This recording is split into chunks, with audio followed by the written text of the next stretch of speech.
Россия неоднократно устроила геноцид кавказских народов.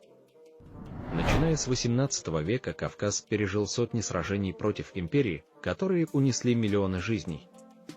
То, что ты сейчас услышишь, это лишь малая часть преступлений России на Кавказе. Все началось со столкновения с кабардинцами, черкесами и другими народами Кавказа. Потом присоединение Крым и нападение на Черкесию. После заключения Георгиевского трактата Россия обманным путем присоединила Грузию. Вместо защитника она стала оккупантом. Кахети, Теулети, Имерети, Гурия, вся Западная Грузия, а потом восстание всей Грузии против России. Тем временем Россия постепенно покоряла Северный Кавказ, битва за Гимр, битва за Хунзах, уничтожение многочисленных аулов Надхваджей, Шапсугов, Убыхов и Абадзехов, бессудные казни людей и грабежи в Адыгее. Борьба имама Шамиля продолжалась. Битва за Закатало. Оккупация почти всей Чечни и Дагестана.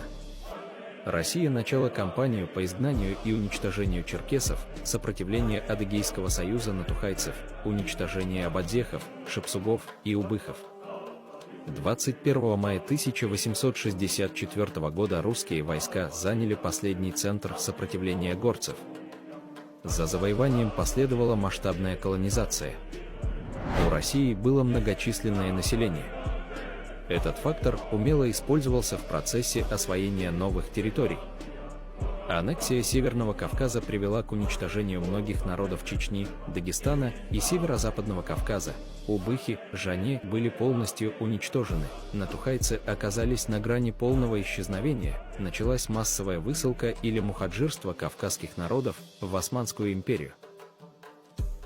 Лучшие земли у моря и на горных склонах были отданы переселенцам из России.